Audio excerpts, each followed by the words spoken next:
शुरू करते हैं उस दो जहान दे पालनहार का नाम लेके जो सबसे बहुत ही रहमतान और बख्शिशा करने वाला है। चल के इस सत्संग च पहुंचे हो तो एक शब्द के अंदर आया है कि आज मिल गई है फकीरों की सोहबत। आज मिल गई है फकीरों की सोहबत कि अगर अज फकीरां की सोहबत मिली है ना, यानी सत्संग च आके बैठन का मौका मिलया है, तो फिर जिहड़ा इंसान फकीरां दे कोल आके बहता है फिर उन्होंने की मिलता है। तो दसिया है आज मिल गई है फकीरों की सोहबत, जल्दी खुशियां भी मिल जाएंगी। आज मिल गई है फकीरों की सोहबत, जल्दी खुशियां भी मिल जाएगी। विश्वास से की गई ये कोशिश एक दिन जरूर रंग लाएगी। कि अगर इंसान प्रेम और विश्वास के नाल चल के फकीरां दे कोल आवे, कोशिश होती है, कोशिश होती है कि नहीं? क्योंकि जो बंदा घरों चलता तो चल के आता है, एक कोशिश की जाती है अपनी मंजिल की तरफ जाने की। क्योंकि बैठे बिठाया इंसान में कुछ भी जिदा कई बार दसी ना प्यास लगी है तो हुण बंदा सोचे कि पानी आप चल के मेरे तक आवे, ऐदा नहीं आता। पानी दे तक जा तो आप चल के जाना पैंदा या किसी को कहना पैंदा कि भाई मैनू पानी का गिलास पिला दिओ, मैनू प्यास लगी हुई है। हुण जदों असीं किसी को आवाज़ मारते हैं ना मैनू प्यास लगी है पानी का गिलास पिला दिओ, तो मतलब सानू प्यास है तो असीं आवाज़ के जरिए कोशिश कर रहे हैं कि वो पानी साडे तक पहुंच जाए। और अगर घर च कोई ना हो तो फिर सानू कोशिश करनी पैंदी है चल के पानी दे गिलास तक या बोतल तक जिथे भी पानी है उत्थे तक जाना पैंदा ताकि असीं अपनी प्यास नूं बुझा सकीए। यानी दसना की चाहते कि छोटी तो छोटी चीज नूं भी हासिल करने वास्ते सानू कोशिश करनी पैंदी है। इसलिए हुण एक पानी वास्ते, एक रोटी वास्ते, कपड़े वास्ते, मकान वास्ते या दुनिया की किसी भी शय नूं पाउण वास्ते इंसान नूं कोशिश करनी पैंदी है। तो फिर इंसान जे सोचे कि जिस नाल मेरी जिंदगी च खुशियां आनियां है, जिस नाल मेरे जीवन च बदलाव आना है, वो बिना कोशिश तो ही मैनूं मिल जाएगा, तो फिर ये इंसान की सोच एक भरम है। जरा समझना।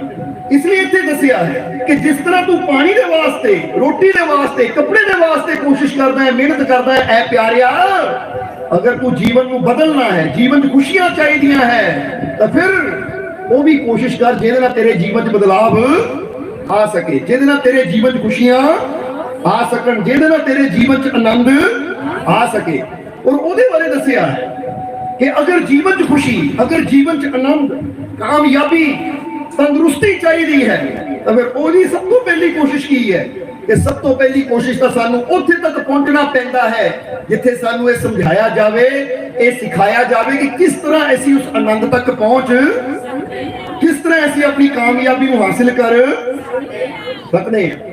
क्योंकि हर चीज चाहे किसी भी फील्ड च ले लो, हुण फर्ज करो तुहाडा कोई बच्चा है, वो बच्चा कहता है तुहानू कि पापा या डैडी मैं ना क्रिकेट खेलना चाहता, मैं चाहता मैं इंडिया टीम च जावां। तो हुण तुसीं उहनूं घर च नहीं बिठांदे, तुसीं वे की कहंदे हो बेटा जे तेरा क्रिकेटर बनने का सपना है, या तेरा बॉक्सर बनने का सपना है, या तेरा कोई प्लेयर बनने का सपना है, या तेरा म्यूजिक सीखने का सपना है, या तेरा डांस सीखने का सपना है, तो फिर तुसीं की करदे हो? तुसीं पहला लभदे हो वो कोच। कोच किहनूं कहंदे हैं कि अगर बच्चे ने क्रिकेट सीखना है क्रिकेट का कोच लभदे हैं, डांस सीखना कोच लभदे हैं, फिर असीं बच्चे नूं उत्थे लैके जांदे आ और वो कोच नाल ओदी मुलाकात करांदे। तो फिर कोच उन्होंने कहता बेटा हर रोज मेरे को आना है ताकि मैं तेनू जो तू सीखना चाहता उस स्टेप बारे दस सकां कि किद्दां तू इहदे च कामयाब कह दिओ हो सकदा है, किद्दां तू सफल हो सकदा है। इसलिए फील्ड कोई भी होवे, अगर बंदे ने उत्थे स्टार बनना होवे ना, यानी कामयाब होना होवे, तो उन कोच दी, कोच यानी गुरु जो सानू सिखा सके, जो सानू समझा सके। और इत्थे भी असीं कई बार कहा है कि गुरु वही सानू सिखा सकता जिहड़ा खुद वो चीज नूं अच्छी तरह जानदा होवे। हुण जे असीं कहिए मैं जीवन च खुश किद्दां रह सकदा हां, मैं ओदी कला सिखणी है। जरा समझना, मैं जीवन च खुश किद्दां रह सकदा मैं ओदी कला सीखनी है। मैं जीवन च आनंदित किद्दां रह सकदा है मैं ओदी कला सीखनी है। मैं जीवन च तंदुरुस्त किद्दां रह सकदा मैं ओदी कला सीखनी है। अगर मेरे जीवन च कोई मुश्किल होवे तो मुश्किल की परवाह ना करदा होया फिर भी मैं अपनी मंजिल की तरफ कदम बढ़ा सकां, वो कला मैं सीखनी है। तो फिर कौन सिखा सकता जिहड़ा खुद इन्हां चीज़ां दे माहिर कह दिओ होवे। हुण खुश रहने की कला वही सिखा सकता जिहड़ा खुद, तो हुण जिहड़ा आप रो रहा होवे, जिहड़ा आप दुखी होकर बैठा होवे, तुसीं कहो भाजी या गुरु जी मैनूं कोई हੱਸਣ की कला सिखा दिओ, वो गुरु ने कहना भरा पहला मैनूं तो अपना रोना मुका लैंदे, पहला मेरा तो दुख मुक्के फिर ही तैनूं सिखाऊं। जिहड़ा आप ही दुखी होकर बैठा होवे, आप ही बीमार होकर बैठा होवे, तो दूजे नूं वो कला की सिखानी। इसलिए फिर कहांगे कि जीवन जिस तरह किसी भी फील्ड में जिद्दां असीं दसीदा है कि खिलाड़ियों की गल अलग है, इत्थे तक कि जे किसी ने बिजनेस में भी कामयाबी हासिल करनी होवे तो उन्होंने भी बिजनेस कोच की जरूरत पैंदी है, जिहड़ा उन्होंने बिजनेस बारे दस सके कि भाई आह काम करना तो बिजनेस के आह नियम होंदे है, इन्हां नियमां अंदर चलेगा तो तेनों बिजनेस में कामयाबी इदां ही। ये रूह दे, ये रूहानियत दे, ये आत्मिक वो खुशियां वो आनंद, जिदा गुरु रहबर कहते हैं ना कि अगर आनंद चाहिए है तो आनंद किते बाहर नहीं है, आनंद तेरे क्योंकि परमात्मा तेरे। बस हुण वो आनंद नूं असीं किद्दां हासिल कर सकते हैं, उन्हां खुशियां नूं असीं किद्दां हासिल कर सकते हैं, यही कला सानू गुरु रहबर फकीर समझाते हैं। पर वो फकीर जिहड़े खुद इस चीज नूं जानते हैं, जिहड़े खुद मुश्किलों से गुजर के और उस मुश्किल का अंत करके कामयाब होए, वही सानू दस सकते हैं कि तू ये मुश्किल चों किद्दां गुजर के अपनी मंजिल तक पहुंच। हुण समझ लो कि एक नदी वग रही है, एक नदी वग रही है, हुण तुसीं वो नदी तो पार जाना है पर हाले तुहानू तैरना आंदा नहीं है, तुसीं इत्थे खड़े हो, इस किनारे खड़े हो और पता है कि नदी तो पार मेरे सपनियां दी मंजिल है, नदी तो पार मेरिया खुशियां दी मंजिल है, क्योंकि जे इस किनारे होंदियां फिर तो मैनूं मिल ही जांदियां। अगर मैं इत्थे दुखी हां तो मैनूं इस किनारे तो उस किनारे जाना पैना है, क्योंकि मेरे सपने, मेरिया खुशियां, मेरी कामयाबी, मेरा आनंद दूजे किनारे ते है। हुण मैं इस किनारे तो उस किनारे तक पहुंचना है तो मैनूं नदी जी गुजरना पैना है। पर गुजरा किद्दां? क्योंकि मैनूं तैरना आंदा नहीं है, इत्थे कश्ती कोई है नहीं है, पुल भी ब्रिज भी कोई है नहीं है। क्योंकि जो अपने सपने की मंजिल तक जाना हो तो पहली गल नोट कर लो, जे ये गल नूं समझ लोगे ना तो कामयाबी नूं पाना आसान हो जाएगा। कि पहली गल अपने सपनियां की मंजिल, कामयाबी की मंजिल, खुशियां की मंजिल या कह लो रब वाली और रहमतां वाली मंजिल नूं पाण वास्ते तुहानूं कोई बनिया बनाया रास्ता नहीं मिलना। क्योंकि बनिया बनाया रास्ता होवे तो फिर तो हर कोई उतों चला जाए। तो हम खपड़ के आए हो तो सड़क बनी हुई है, बनी बनाई, तुम सारे एक रोड तो चल के आ गए। चाहे बंदा कहे मैं फगवाड़े वालों आया हाँ, लुधियाने वालों आया, जलंधर वालों आया हाँ, रोड पहले बनया है ना। पर जो रब की गल आती है उत्थे बनिया बनाया रोड नहीं है, उत्थे तो रोड आप तैयार। कामयाबी की मंजिल ताही तक शेर में कहीदा है कि सीढ़ियां उन्हें मुबारक, सीढ़ियां यानी पौड़ियां, स्टेयर्स, सीढ़ियां उन्हें मुबारक जिन्हें छत तक जाना है, सीढ़ियां उन्हें मुबारक जिन्हें छत तक जाना है। तो मेरी मंजिल तो आसमान है, रास्ता मुझे खुद बनाना है। और जिन्हां दी मंजिल आसमान होवे, परमात्मा होवे, तो उत्थे कोई मार्ग नहीं हुंदा। ताही तां श्री गुरु रविदास जी अपनी बंदगी करके अपने मार्ग के जरिए उत्थे पहुंचे, मेहनत के जरिए। कबीर साहब अपनी मेहनत नाल पहुंचे, श्री गुरु नानक देव जी अपनी मेहनत नाल, हजूर मुहम्मद अपनी मेहनत नाल, हजूर गौस जंगल 25 साल इबादत की अपनी मेहनत नाल पहुंचे। जो रब दी रहमतां दी गल आती है तो उत्थे हरेक नूं अपनी मेहनत कह दिओ आप करनी पैंदी है। उत्थे इदां दी कोई पुली नहीं है कि जिहड़ी सानूं इस किनारे तो उस किनारे लै जाएगी तो सारे उस तों इकट्ठे होकर लंघ जाइए। उत्थे तो अपनी हिम्मत पैदा करनी पैनी है। वो मंजिल नूं पाउण वास्ते, मंजिल तक पहुंचण वास्ते अपने अंदर एक शौक, एक जिद, एक जुनून, एक हिम्मत, एक हौसला पैदा करना पैना है। क्योंकि मंजिल किन्हां नूं मिलदी है? जिन्हां अंदर हिम्मत, हौसला हुंदा और अपनी मंजिल नूं पाउण दी एक जिद हुंदी है, एक जुनून हुंदा है कि जब तक मैनूं मेरी मंजिल मिलेगी नहीं मैं हार नहीं मननी, मैं रुक नहीं सकता। वही मंजिल तक पहुंचते सो हुण नदी है, नदी तो पार दूसरे किनारे तुहाडी खुशियां दी मंजिल है। इधर तुसी खड़े हो, तैरना आंदा नहीं, कोई कश्ती है नहीं, कोई पुली है नहीं, जाना कितना है। हुण फिर एक आदमी आंदा है, एक आदमी आंदा है बड़ा सियाना समझदार, वो आके तुहानू देखदा है, बेटा की गल हो गई, की परेशानी हो गई, उदास क्यों है।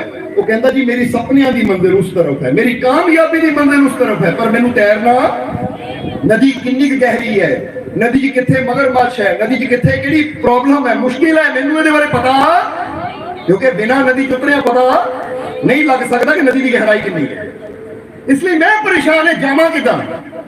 तो फिर पता की हुंदा है, फिर वो बुजुर्ग या वो कह लो वो इंसान, वो कहता बेटा फिक्र ना कर, चिंता ना कर, मैं कई बार नदी तो पार गया तो कई बार नदी तो पार, ये तो मेरा बचपन का काम है। बोलो समझते हो नहीं, कई बार बचपन तो ही मैं नदी ने कभी इस पार कभी उस पार, मेरा तो आना जाना सदा लगा ही रहता है, मैनू चप्पे चप्पे का पता है, यानी नदी की गहराई कितने ज्यादा है कितने घट है, नदी की कितने कोई पत्थर है कितने की रुकावट है, मैनू सब कुछ पता है। तो बेटा फिक्र ना कर, तू पार जाना चाहता है तो आप पकड़ मेरा हाथ, मैं तेनू उस किनारे ले जाऊं, उस पार ले जाऊं। तेनू तैरना नहीं आता तो कोई गल नहीं, पर जे तू मेरा हाथ पकड़ लेगा नदी च उतरना तेनू पैना है, पर यह वचन मेरा है कि तेनू डुबण मैं नहीं दिंदा, तेनू रुड़न मैं, क्योंकि नदी लहर आती है ना, नदी का बहाव होता रुड़ के भी ले जाता है, ये मेरा वचन है, तेनू रुड़न मैं नहीं दिंदा।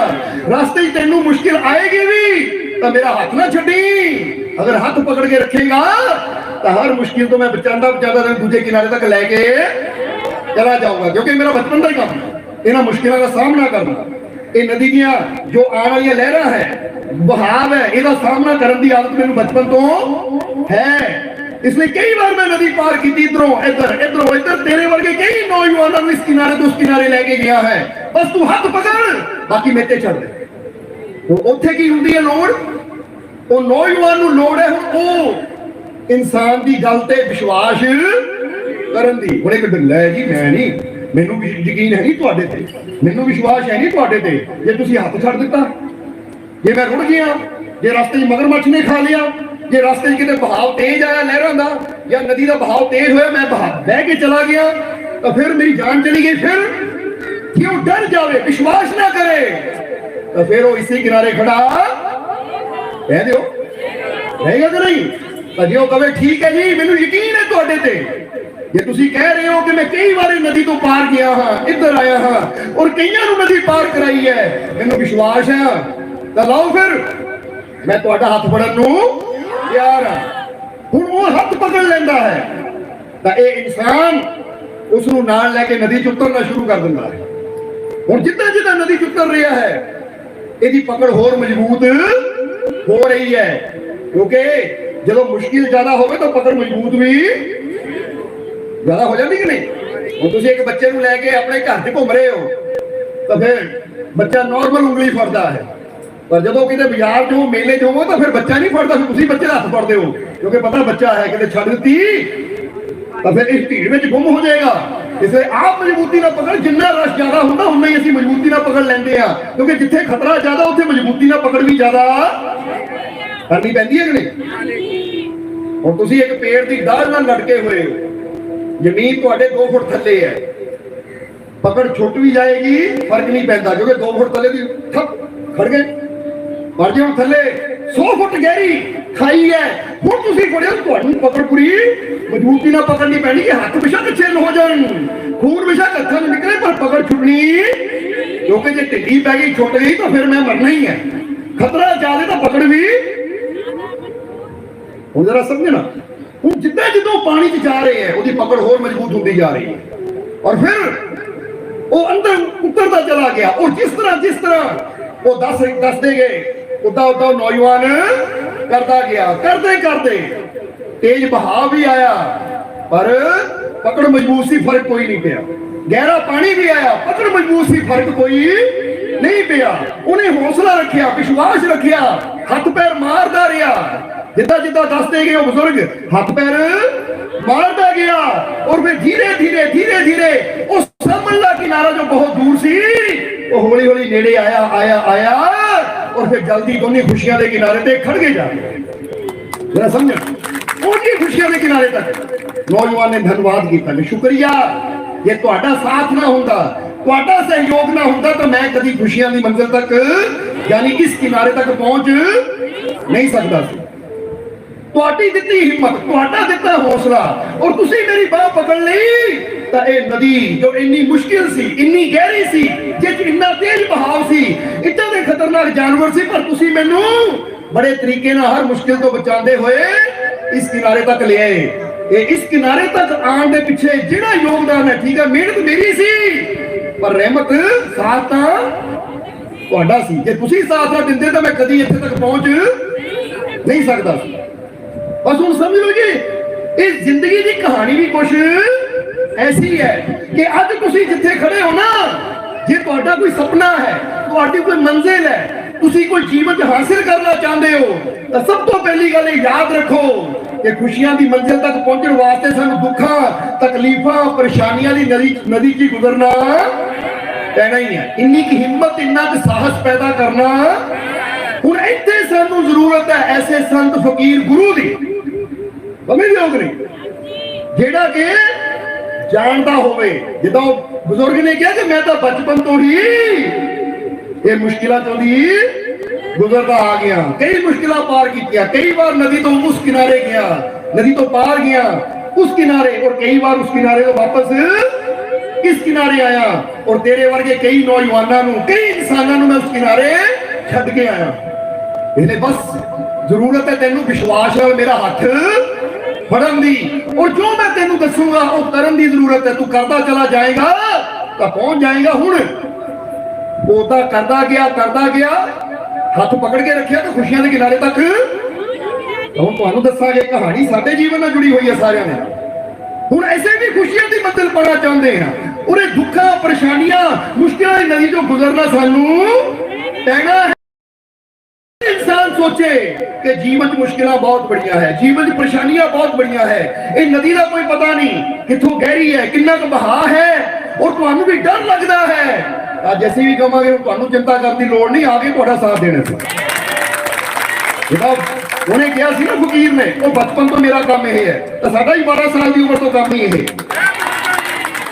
जिदा उन्हें कहा मैं कईयां नूं इस नदी तो उस किनारे लैके गया तो कईयां नूं बस बचपन तो 12 साल की उम्र तो ऐसी भी कई उधर लेके गए और फिर आ जाइए ताकि जो इस किनारे खड़े फिर उधर ले जाइए हुण जरूरत है तुहानू विश्वास देना हाथ और जो समझावांगे वो करनगे क्योंकि हाथ पैर तो हिलाने और कोई सहारा दे दे पर तैरन वास्ते हाथ पैर तो हिलाने ही पैने हुण इत्थे तुहानू भी कोई गल कहांगे कि सब तो पहली गल कि खुशियां के किनारे तक पहुंचना है कामयाबी के किनारे तक पहुंचना है तो फिर याद रखो कि मुश्किलों की नदी जितनी मर्जी बड़ी होए पहली गल डरना नहीं है अपने मालिक पे असीं विश्वास करना है कि जे मेरा मालिक मेरे नाल है और मैनू अपने मालिक पे पूरा विश्वास है मैं अपने मालिक की बाह फड़ी हुई है तो जे मैं उसकी बाह फड़ी है तो मैनू कभी डुबण नहीं देगा मैनू कभी ये नदी के बहा च बहन नहीं देगा वो जे मेरा मालिक मेरे नाल है तो हर मुश्किल तो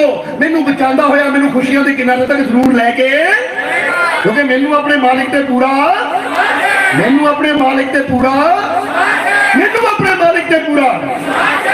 ये विश्वास होना चाहिए ये यकीन होना चाहिए कि कोई भी मुश्किल कोई भी प्रॉब्लम कोई भी परेशानी सानू ना डरा पावे ना ही हरा पावे और ये कदों होता है जो बंदे नूं यकीन है कि जिसने मेरी बाह फड़ी है या जेदी बाह मैं फड़ी है ना जेदा लड़ मैं फड़िया है वो डुबियां नूं तारन वाला है बोलो समझदे हो इस करके यकीन अंदर होना जरूरी है ये विश्वास अंदर होना जरूरी है इसलिए खुशियां की मंजिल उन्होंने मिलती है जिन्होंने पता कि अज मैनू फकीरां की सोहबत मिल गई है और मैं विश्वास नाल जुड़ गया हो गया उन्होंने तो फिर आज मिल गई है फकीरों की सोहबत तो जल्दी खुशियों की मंजिल भी मिल जाएगी समझ रहे हो तो उन्हें यकीन रखो कि जे मैनू ये सोबत मिल गई है, क्योंकि बहुत जी वैसे ਜਿਹੜੇ ਪਹਿਲੀ ਵਾਰ ਜਾ ਰਹੇ हैं या पहली बार सत्संग सुन रहे हैं, तो हुण जे मिल गई है सोबत तो जल्दी मेरे जीवन च खुशियां भी जरूर ਹੁਣ ਜਿਹਨਾਂ ਨੂੰ ਮਿਲ ਚੁੱਕੀ ਹੈ ਜਾਂ ਜਿਹੜੇ ਕਈਆਂ ਮਹੀਨਿਆਂ ਤੋਂ ਕਈਆਂ ਸਾਲਾਂ ਤੋਂ ਦਰਬਾਰ ਨਾਲ ਜੁੜੇ ਹੋਏ ਆ, ਉਹਨਾਂ ਨੂੰ ਪੁੱਛ ਕੇ ਦੇਖ ਲਓ, ਆਪ ਹੀ ਕਹਿਣਗੇ ਮਾਲਕੋ ਹੁਣ ਸਾਡੇ ਜੀਵਨ ਖੁਸ਼ੀਆਂ ਹੀ ਅੰਦਰ ਵੀ ਬੈਠੇ ਹੋਏ ਸੀ ਜੀ, ਮੱਥਾ ਟੇਕ ਰਹੀ ਸੀ, ਇੱਕ ਬੀਬੀ ਆਈ, ਮਾਲਕੋ ਮੈਂ ਬਹੁਤ ਖੁਸ਼, ਬਹੁਤ ਖੁਸ਼ੀਆਂ, ਮੈਂ ਬਹੁਤ ਖੁਸ਼ ਹਾਂ। ਉਹ ਕਿਹੜੇ ਸੀ ਜਿਹੜਾ ਇੱਥੇ ਅੰਦਰ ਗਿਆ ਸੀ, ਉਹਨਾਂ ਨੇ ਸਾਨੂੰ ਜੀ ਮੈਂ ਬਹੁਤ ਖੁਸ਼ ਹਾਂ, ਮੇਰੇ ਪਰਿਵਾਰ 'ਚ ਬਹੁਤ ਖੁਸ਼ੀਆਂ ਹੈ। ਇੱਥੇ ਬੈਠੇ ਆ, ਹੱਥ ਖੜਾ ਕਰਦੇ ਆ, ਖੜੇ ਹੋ ਜਾਓ ਤੁਸੀਂ, ਉਹ ਦੇਖੋ ਉਹ ਹੈ ਸਾਹਮਣੇ, ਕਹਿੰਦੇ ਹੁਣ ਬਹੁਤ ਖੁਸ਼ ਹੈ ਅਸੀਂ, ਆਨੰਦ ਹੀ ਆਨੰਦ ਹੈ। ਹੁਣ ਇਹੀ ਚੀਜ਼ ਹੁੰਦੀ ਹੈ ਕਿ ਇਨਸਾਨ ਦੇ ਜੀਵਨ ਇਹਦਾ ਆਪਣੇ ਆਪ ਨੂੰ ਚੈੱਕ ਕਰੋ, ਜਿਹੜੇ ਕੁਝ ਮਹੀਨਿਆਂ ਤੋਂ ਦਰਬਾਰ ਨਾਲ ਜੁੜੇ ਹੋਏ ਆ ਕਿ ਪਹਿਲਾਂ ਕੀ ਸੀ ਤਾਂ ਹੁਣ ਸਾਡੇ ਨਾਲ ਬਦਲਾਅ ਆਇਆ ਜਾਂ ਨਹੀਂ ਆਇਆ। ਉਹ ਹਰ ਮੁਸ਼ਕਿਲ ਦਾ ਹੱਲ ਹੁੰਦਾ ਹੈ, ਪਰ ਹੱਲ ਉਦੋਂ ਹੁੰਦਾ ਜਦੋਂ ਅਸੀਂ ਜਿੱਦਾਂ ਦੱਸਦੇ ਆ ਕਿ ਨਦੀ ਪਾਰ ਹੁੰਦੀ ਹੈ, ਮੁਸ਼ਕਿਲਾਂ ਦੀ ਦੁੱਖਾਂ ਦੀ ਨਦੀ ਪਾਰ ਹੁੰਦੀ ਹੈ, ਪਰ ਕੋਈ ਬਾਂਹ ਫੜ ਕੇ ਪਾਰ ਲਿਜਾਣ ਵਾਲਾ ਚਾਹੀਦਾ ਵੀ ਹੈ, ਕਿਉਂਕਿ ਹਰ ਦੁੱਖ ਮੁਸ਼ਕਿਲ ਪਰੇਸ਼ਾਨੀ ਚ ਅਸੀਂ ਆਪ ਜੇ ਤੈਰਨਾ ਨਹੀਂ ਆਉਂਦਾ ਤਾਂ ਆਪ ਤੈਰਨਾ ਸਿੱਖ ਨਹੀਂ ਸਕਦੇ, ਸਾਨੂੰ ਉੱਥੇ ਕੋਚ ਦੀ ਲੋੜ ਹੈ। ਸਮਝਦੇ ਹੋ ਕਿ ਨਹੀਂ? ਜਿੱਦਾਂ ਹੀ ਪਹਿਲਾਂ ਹੀ ਦੱਸਿਆ ਕਿ ਬੱਚੇ ਨੂੰ ਹਾਰਮੋਨੀਅਮ ਸਿੱਖਣਾ ਹੈ, ਬਾਂਸੁਰੀ ਸਿੱਖਣੀ ਹੈ, ਤਬਲਾ ਸਿੱਖਣਾ ਹੈ, ਤਾਂ ਆਪਣੇ ਆਪ ਨਹੀਂ ਆਏਗਾ, ਉਹਨੂੰ ਕੋਈ ਜਾਣਕਾਰ ਚਾਹੀਦਾ ਜਿਹੜਾ ਉਹਨੂੰ ਸੁਰ ਤਾਲ ਬਾਰੇ ਕਹਿ ਦਿਓ। ਹੁਣ ਹਾਰਮੋਨੀਅਮ ਦੇਖਿਆ ਕਦੀ, ਪਿਆਨੋ ਦੇਖਿਆ ਤੁਸੀਂ? ਹਾਰਮੋਨੀਅਮ ਉਹਦੇ ਕੁਝ ਬਟਨ ਚਿੱਟੇ ਹੁੰਦੇ ਤਾਂ ਕੁਝ ਕਿਹੜੇ ਰੰਗ ਦੇ ਹੁੰਦੇ ਆ? ਕਿਹੜੇ ਕਿਹੜੇ ਰੰਗ ਦੇ? ਦੁਬਾਰਾ ਬੋਲੋ। ਚਿੱਟੇ ਬਟਨ ਵੀ ਹੁੰਦੇ ਆ, ਕਾਲੇ ਵੀ ਹੁੰਦੇ ਆ। ਹੁਣ ਫਰਜ਼ ਕਰੋ ਸਾਰੇ ਚਿੱਟੇ ਹੀ ਬਟਨ ਹੁਣ ਕਾਲੇ ਹੋਣੇ ਹੀ ਨਾ, ਤਾਂ ਸੁਰ ਨਿਕਲੇਗਾ, ਸੁਰ ਵੱਜੇਗਾ, ਕਿਉਂਕਿ ਸਾਰੇ ਗਾਮਾ ਪਾਧਾ ਨੀਸਾ ਇਹ ਰਲ ਮਿਲ ਕੇ ਨਾ ਕਾਲੇ ਚਿੱਟਿਆਂ ਤੋਂ ਹੀ ਇਹ ਸੁਰ ਪੈਦਾ ਹੁੰਦੇ। ਹੁਣ ਇੱਕ ਬਾਂਸੁਰੀ ਹੈ, ਬਾਂਸੁਰੀ ਅੰਦਰ ਵੀ ਛੇਦ, ਜੇ ਉਹ ਛੇਦ ਨੂੰ ਬੰਦ ਕਰ ਦਿੱਤਾ ਜਾਵੇ, ਉਹ ਸਾਰੇ ਛੇਦ ਹੀ ਬੰਦ ਕਰ ਦਿੱਤੇ ਜਾਣ ਤਾਂ ਫਿਰ ਸੰਗੀਤ ਨਿਕਲੇਗਾ। ਹੁਣ ਇਹਦਾ ਮਤਲਬ ਕੀ ਹੈ? ਪਿਆਨੋ ਜਾਂ ਹਾਰਮੋਨੀਅਮ ਵਿੱਚੋਂ ਉਹ ਕਾਲੇ ਬਟਨ ਬੰਦ ਕਰ ਦਿੱਤੇ ਜਾਣ ਜਾਂ ਬਾਂਸੁਰੀ ਵਿੱਚੋਂ ਛੇਦ ਬੰਦ ਕਰ ਦਿੱਤੇ ਜਾਣ ਤਾਂ ਸੁਰ ਇਹ ਤਾਂ ਫੂਕਾਂ ਹੀ ਪੈਣਗੀਆਂ, ਕੋਈ ਆਵਾਜ਼ ਨਹੀਂ, ਕੋਈ ਸੰਗੀਤ ਪੈਦਾ। ਹੁਣ ਇਹੀ ਗੱਲ ਸਮਝਣੀ ਹੈ। ਅੱਜ ਬੰਦਾ ਕਹਿੰਦਾ ਹੈ ਐ ਰੱਬਾ ਮੇਰੇ ਜੀਵਨ 'ਚ ਕੋਈ ਮੁਸ਼ਕਿਲ ਨਾ ਆਵੇ, ਕੋਈ ਦੁੱਖ ਨਾ ਆਵੇ, ਮੇਰੇ ਜੀਵਨ 'ਚ ਕਦੀ ਰਾਤ ਹੋਵੇ ਹੀ ਨਾ, ਦਿਨ ਹੀ ਦਿਨ ਹੋਵੇ, ਤਾਂ ਜ਼ਿੰਦਗੀ ਦਾ ਕੋਈ ਮਜ਼ਾ, ਮੈਨੂੰ ਕਦੀ ਭੁੱਖ ਲੱਗੇ ਹੀ ਨਾ, ਉਹ ਭੁੱਖ ਨਾ ਲੱਗੀ ਤਾਂ ਕਦੀ ਭੋਜਨ ਦਾ ਸਵਾਦ ਵੀ, ਪਿਆਸ ਹੀ ਨਾ ਹੋਏਗੀ ਤਾਂ ਪਾਣੀ ਦਾ ਸਵਾਦ ਵੀ। जरा सोचो ये रात और दिन, दिन है व्हाइट और रात है ब्लैक, समझ गए हो कि नहीं? सुख है खुशी है व्हाइट और दुख है मुश्किल है ब्लैक।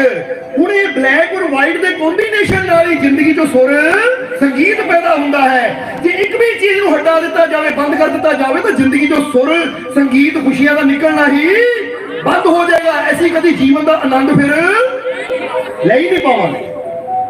ਹੁਣ ਬਾਂਸੁਰੀ ਛੇਦ ਵੀ ਇਹੀ ਦੱਸਦੇ ਹੈ, ਆ ਛੇਦ ਜਿਹੜੇ ਹੈ ਨਾ ਇਹ ਦੱਸਦੇ ਹੈ ਕਿ ਭਾਈ ਤੇਰੇ ਜੀਵਨ 'ਚ ਵੀ ਮੁਸ਼ਕਿਲਾਂ ਆਉਂਦੀਆਂ ਹੈ, ਪਰੇਸ਼ਾਨੀਆਂ ਆਉਂਦੀਆਂ ਹੈ, ਪਰ ਜਿਨ੍ਹਾਂ ਨੂੰ ਇਹ ਤਾਲਮੇਲ ਕਰਨਾ ਆ ਗਿਆ ਨਾ ਕਿ ਮੁਸ਼ਕਿਲ ਆਵੇ, ਉੱਥੇ ਕਿੱਦਾਂ ਉਂਗਲੀ ਰੱਖਣੀ ਹੈ, ਕਿਉਂਕਿ ਛੇਦ ਹੁੰਦੇ ਹੈ।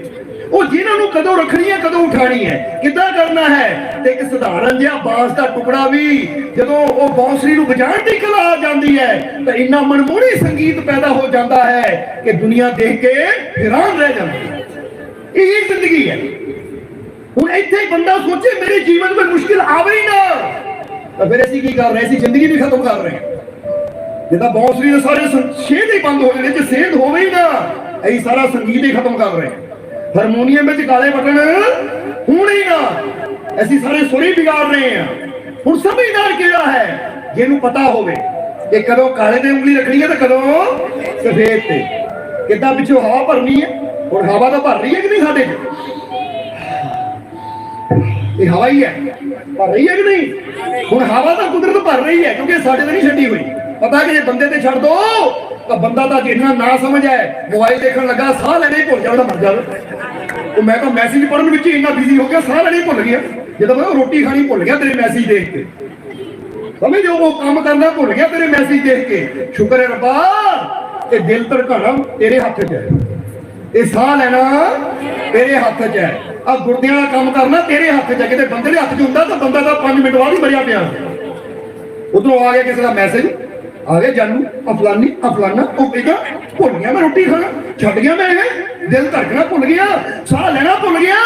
इत्थे सीवियां च रोज ही लखां दे हिसाब नाल की करोड़ां दे हिसाब नाल लाशां चलनियां, पर जरूरी चीज़ां रब ने अपने कंट्रोल च रखियां हुई है। इसलिए हवा तो भरी रहा साडे च। हुण ये परमात्मा ने कहा सिख किसी मुर्शद कोलों, वो सिख किसी गुरु दे कोलों, हवा मैं भर रहा हाँ, पर किस तरह अपने जीवन चो संगीत पैदा करना है, किस तरह दुख सुख का तालमेल बना के अपने जीवन को हसीन बनाना है। क्योंकि दुख भी जीवन च रहनी है और सुख भी जीवन च। अज गर्मी है तो सर्दी आनी कि नहीं?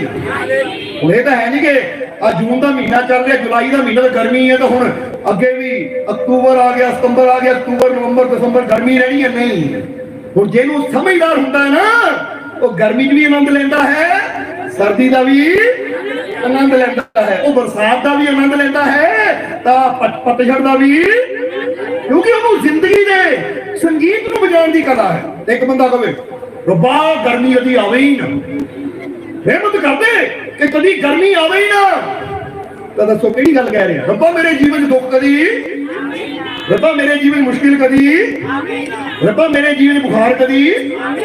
हुण बुखार दुख सुख में मतलब नहीं है, वो मतलब है कि मौसम जितना मर्जी हो, गर्मी वाला सर्दी वाला, ऐ मेरे मालिक कोई ऐसा मुर्शद दे, ऐसा फकीर दे जिहड़ा हर मौसम में आनंद नाल जीण दी कला सिखा सके, जिहड़ा हर मौसम का आनंद लैण दी कला, जिहड़ा हर मौसम में खुश रहण दी कला, ये मंगो। क्योंकि रात भी रहनी है, दिन भी, फिर इन दूजे तरह रब्बा कभी रात पवे ही ना, कभी रात पवे ही ना, रात यानी नेरा दुख कभी आवे ही ना, हो सकता है इदा। तो फिर बंदा कहना रब्बा मैं तो ये दुख आवे ना, दुख तो आ गया, तू फरियाद ही उल्टी कर रहे, पुठी कर रहे हैं, हुण तेरियां पुठियां फरियादां सुन के रब सिस्टम नहीं बदल देवे। सर्दी सर्दी रहेगी, कभी गर्मी आवे ही ना, तो जेडे बेचारे अंबा का स्वाद लेगा ना, फिर तो अंब कभी फूटी नहीं पाएंगे, समझ हो कि नहीं? क्योंकि कुछ फल फ्रूट गर्मियां चलते हैं, कुछ सर्दियां चलते हैं, सो हर चीज का आनंद लेना है। हुण गर्मी आवे तो गर्मी का ना देखो, हुण बंदा इत्थे बैठा कह सकदा और ਆਪਾਂ गर्मी कितनी पई हुई है, एक तपिया होया जमीन भी, आसमान भी, सूरज तपिया होया है। हुण जेडे नेगेटिव सोच रखण वाले है, ओदा ध्यान होगा रब्बा धरती भी तप रही है, सूरज भी तप, यानी सूरज भी गर्मी है, तप रहा है, हवावां भी तप रही है, और कितनी गर्मी है। ये नेगेटिव बंदा है, जो बुरा सोच रहा है, तो जो अच्छा सोचने वाला कहता वो वाह रब्बा धरती तप रही है, सूरज भी तप रहा है गर्मी नाल, आकाश भी तप रहा है, हवावां भी तपियां है, पर बात कमाल है वो तेरा फकीर ठंड बरसाई जाता है। कमाल दी गल, रहमत बरसाई जाता है इन्नी गर्मी में भी, इदा दी रहमत शुक्र है।